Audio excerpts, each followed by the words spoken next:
post again. Happiness keeps running further away because we keep attaching it to something that hasn't happened yet. It's like telling the sun, I'll enjoy your warmth only when the sky looks perfect. But the sun is shining now. You just have to feel it. You see, happiness is not a reward you receive after you've done everything right. It's not something you earn when life finally behaves. It's something you allow yourself to feel. Today, in this moment, as things are, think about it. There will always be problems.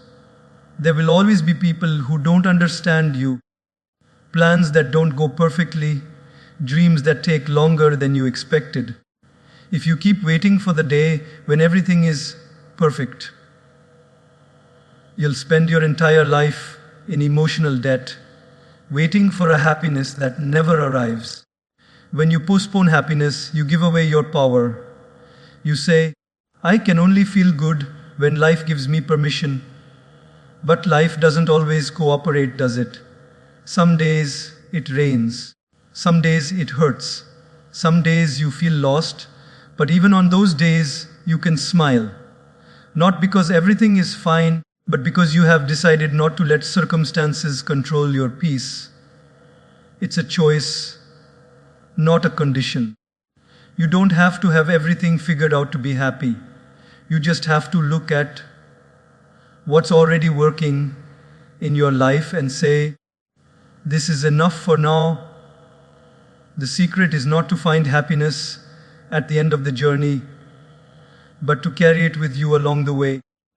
Because if you can't be happy on the way there, you'll never be happy when you get there. So stop postponing happiness until someday. Start choosing it every day.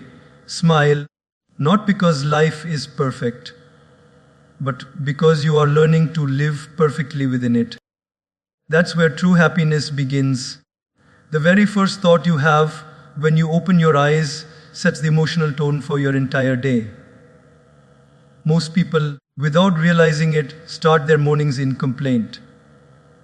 They wake up and immediately think, "Ugh, another day," or "I have so much to do," or "Why is my life still not where I want it to be?" And then they carry that heaviness through the rest of the day, as if life owes them something. But the moment you replace complaint with gratitude, everything shifts.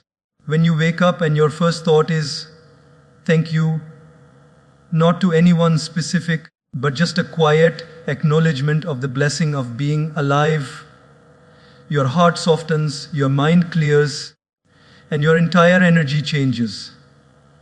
You start to notice how much you already have instead of obsessing over what's missing. Think about it. Someone, somewhere prayed last night for what you already have today. The bed you slept on, the roof over your head, the food on your plate, the people who care for you, even the air you're breathing. These are things we stop noticing until they're gone. Gratitude brings them back into focus. It's not about ignoring your problems. It's about not letting them blind you to your blessings. Because if you can't appreciate the small things, you'll never feel fulfilled when the big things arrive. Gratitude doesn't just make you happy, it trains your mind to find happiness in everything. Start your day differently. Before you touch your phone, before you check your messages, just sit for a moment and say to yourself, "I'm grateful. Grateful for this new day, for this breath, for another chance to live, to grow, to love, to try again." You'll notice something magical. The world starts responding differently to you. Problems still come, but they don't hit as hard. Challenges still appear, but you face them with calmness. Gratitude gives you emotional armor, not to escape difficulties, but to walk through them with grace. It's easy to be grateful when life is going well, but the real strength lies in finding gratitude, even when it's not. When you can say, "Thank you," Even in pain, even in confusion, even in waiting. That's when your spirit becomes unshakable.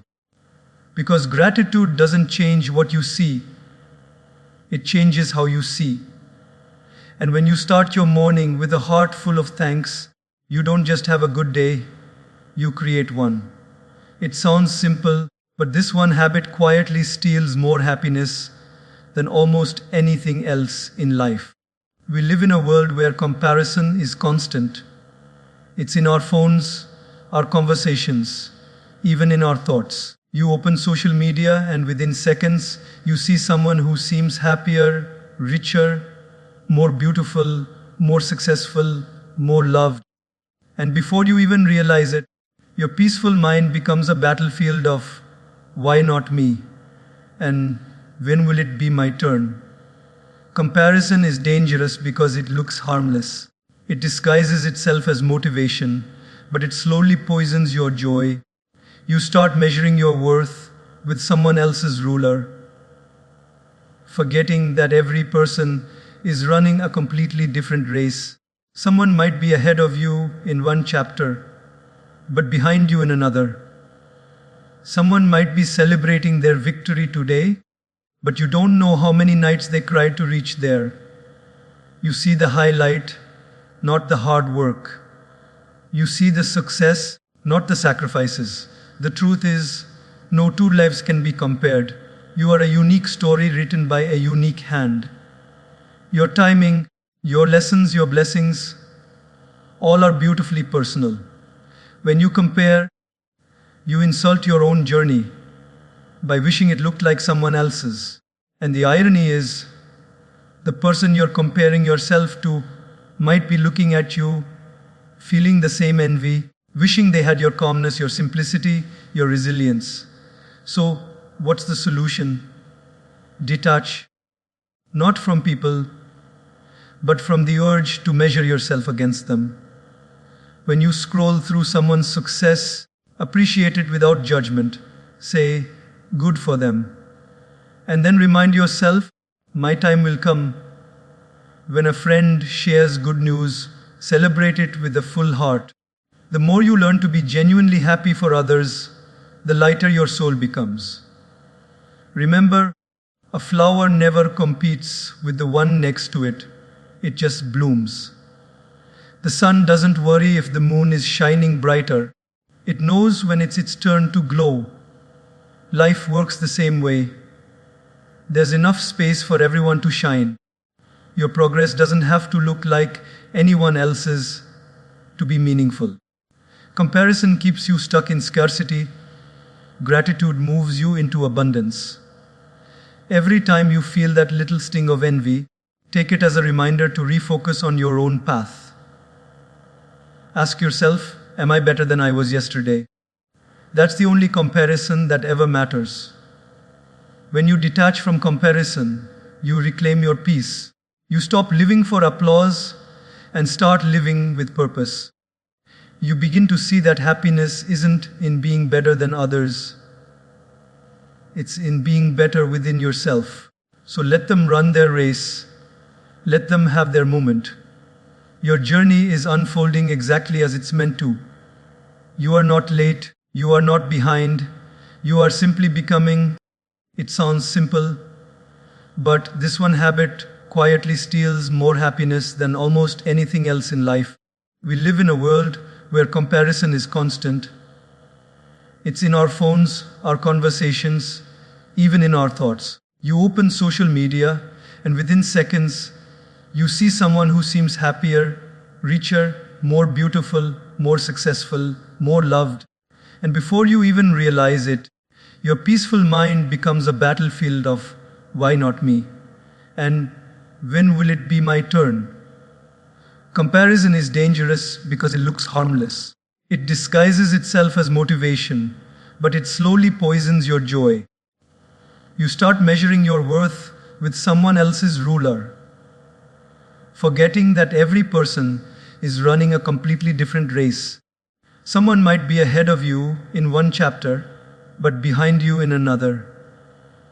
Someone might be celebrating their victory today, But you don't know how many nights they cried to reach there. You see the highlight, not the hard work. You see the success, not the sacrifices. The truth is, no two lives can be compared. You are a unique story written by a unique hand. Your timing, your lessons, your blessings, all are beautifully personal. When you compare, you insult your own journey by wishing it looked like someone else's. And the irony is, the person you're comparing yourself to might be looking at you, feeling the same envy, wishing they had your calmness, your simplicity, your resilience. So, what's the solution?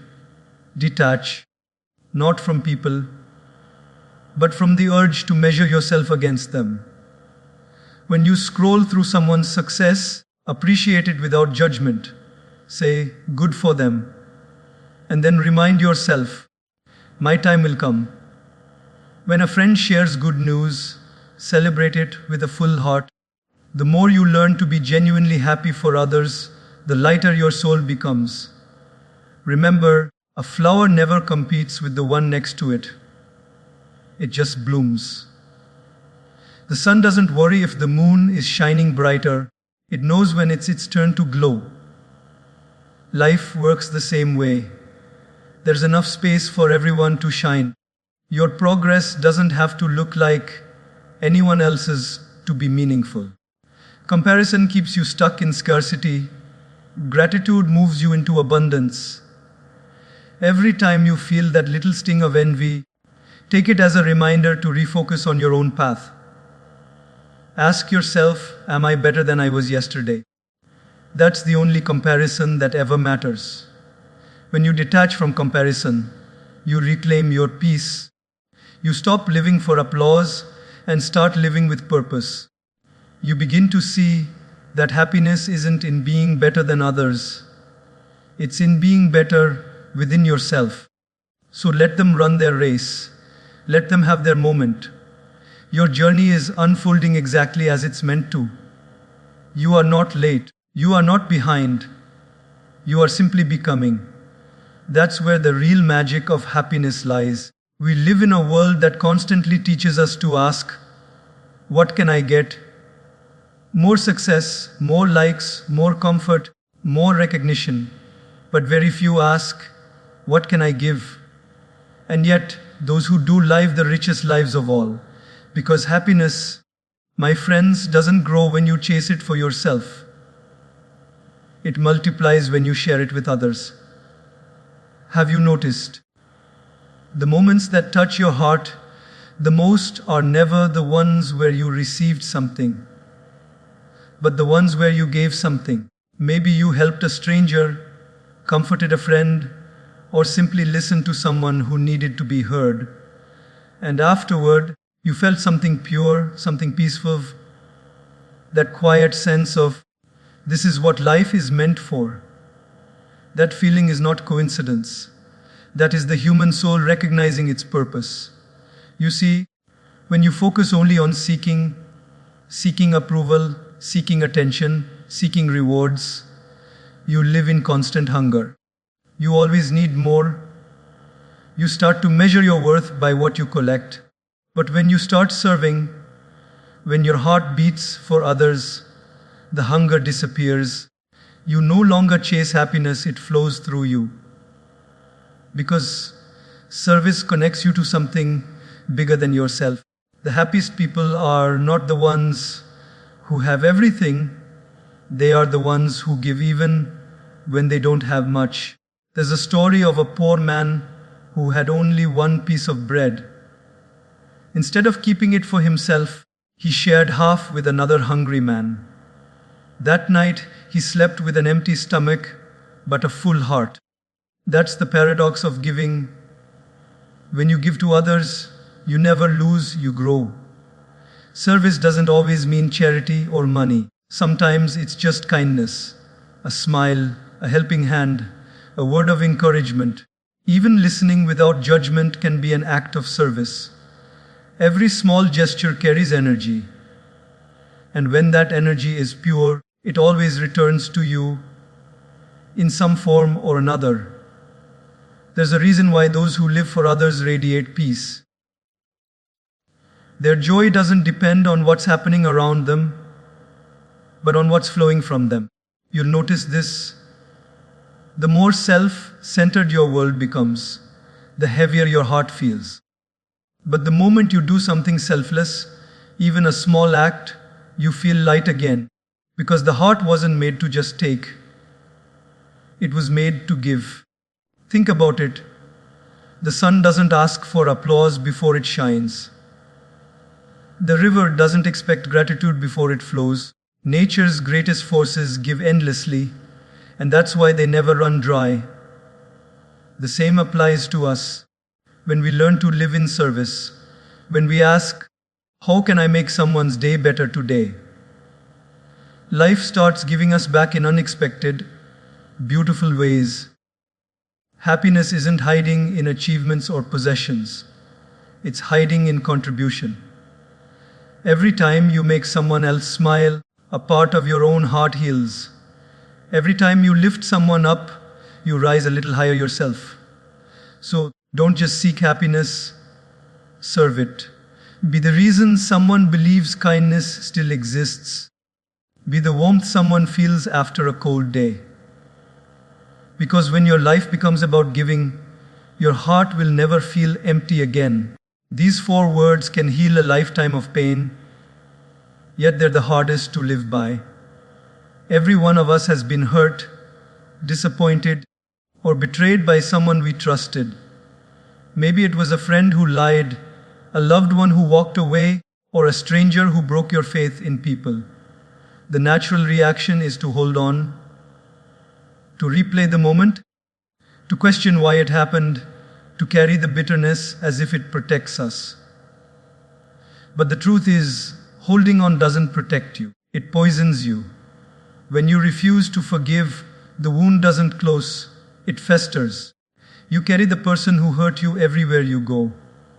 You smile on the outside, but inside, that anger burns quietly, draining your peace, your energy, your joy. The irony is, while you're busy hating them, they've probably moved on. You become the prisoner while they walk free. Forgiveness is not about saying what they did was okay. It's not about pretending it didn't hurt. It's about saying, I will no longer let what you did continue to hurt me. You see, forgiveness is not weakness. It's strength of the highest kind. Anyone can hold a grudge. That's easy. But to forgive, to look at your pain and choose peace over revenge, that takes a heart that is truly strong. It takes a soul that refuses to let bitterness win. Because anger and resentment might feel powerful at first, but they slowly destroy you from within. Think of your heart as a garden. Every time you hold on to anger, you plant a thorn that pierces you again and again. Forgiveness, on the other hand, is the act of pulling those thorns out, not for them, but for you. It's choosing to stop bleeding for someone who isn't even holding the knife anymore. People often say, I can't forgive, it's too hard. But what's harder? Carrying the weight of hate for years, or letting it go and finally breathing again. Holding grudges is like drinking poison and expecting the other person to suffer. The only person you end up harming is yourself. Forgiveness doesn't mean forgetting. It means remembering without pain. It means learning the lesson without reliving the story. It means you finally stop giving your past the power to control your present. When you forgive, you reclaim your strength. You take back your peace. You open your heart again, not because they deserve it, but because you do. Sometimes, the person you need to forgive isn't someone else, it's you. We often carry guilt for the mistakes we made, the people we hurt, the chances we missed. But you cannot grow if you keep punishing yourself for who you used to be. You did the best you could with what you knew at that time. Forgive yourself. Speak kindly to yourself. You deserve the same compassion you give to others. Forgiveness is not an event, it's a process. You might have to do it again and again every time the memory returns. But each time you choose peace over pain, your heart becomes lighter. Slowly the wound heals. Slowly the past loses its grip. Slowly you start living again. And that's when you realize forgiveness was never about them. It was about you setting yourself free. Because peace doesn't come when others apologize. It comes when you decide to stop suffering. So forgive. Let go. Not because they deserve your forgiveness, but because you deserve your freedom. In a world that never stops moving, this might be the hardest advice to follow.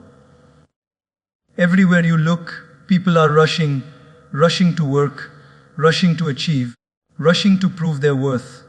The world glorifies speed. It celebrates the hustle. It tells you that if you're not constantly moving, you're falling behind. But here's the truth. You're not behind, you're alive. And being alive isn't a race, it's a rhythm. Most people are not tired because they're doing too much. They're tired because they're doing too much without presence. They're living life like it's a to-do list, ticking boxes, meeting deadlines, chasing goals, yet forgetting to live between those lines.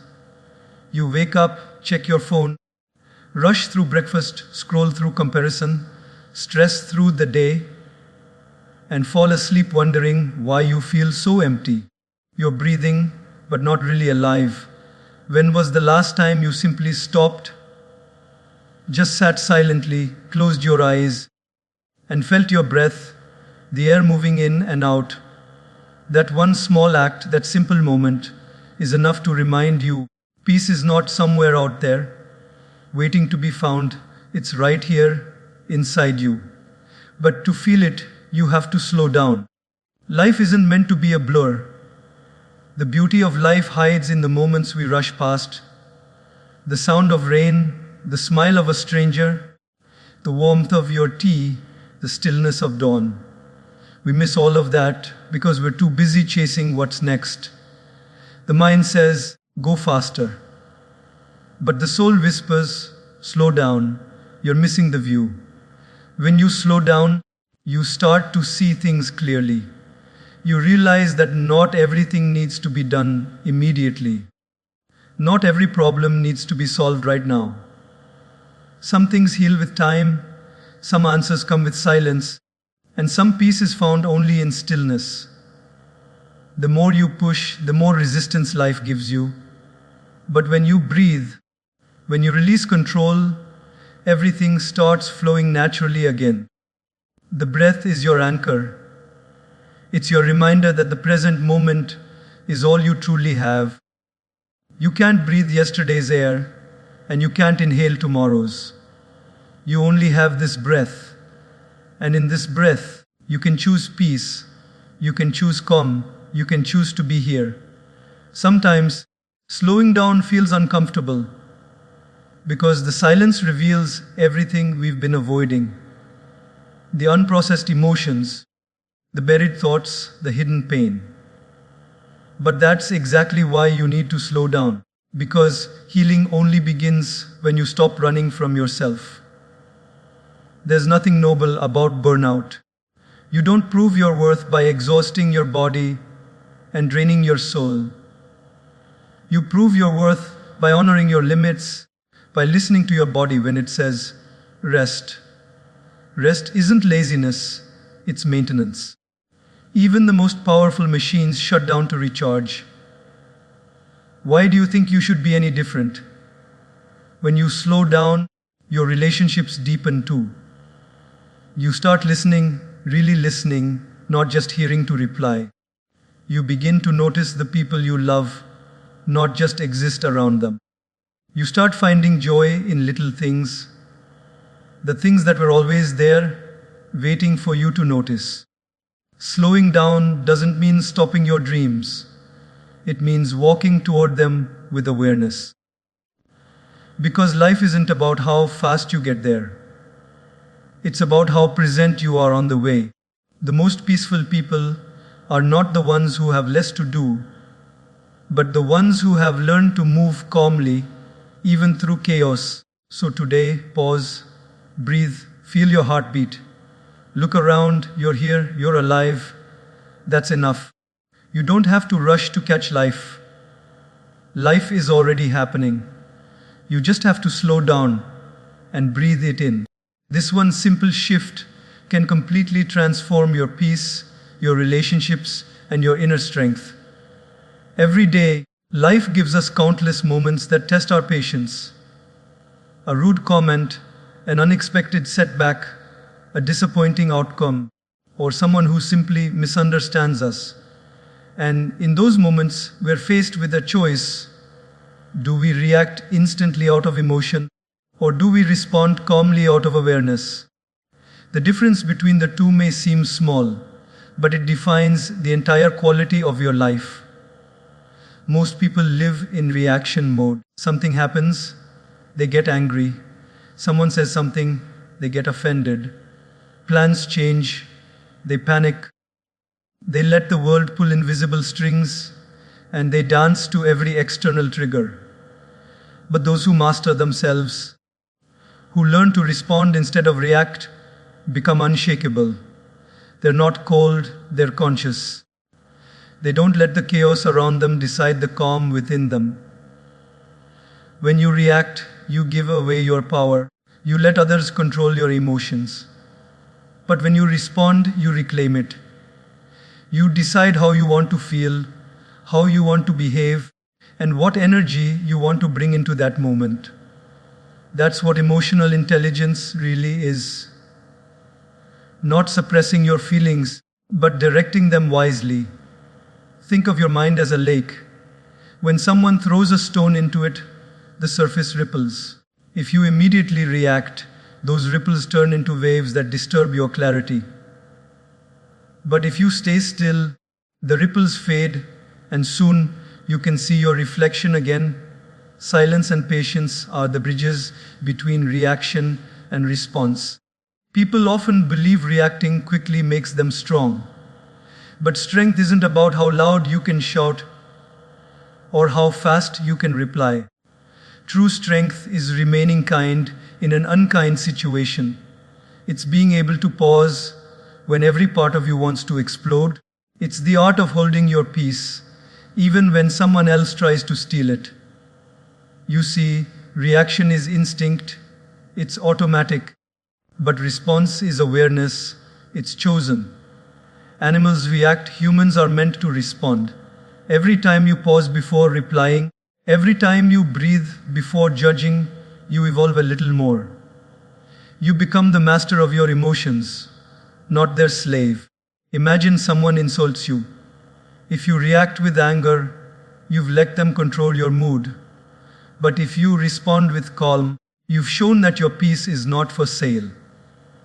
In that moment, you rise above the situation instead of sinking into it. Sometimes, silence itself becomes the most powerful response. Not because you have nothing to say, but because you've realized that not every battle deserves your energy. Learning to respond doesn't mean suppressing your emotions. It means understanding them before expressing them. It means asking yourself, what outcome do I really want? Will my reaction heal or harm?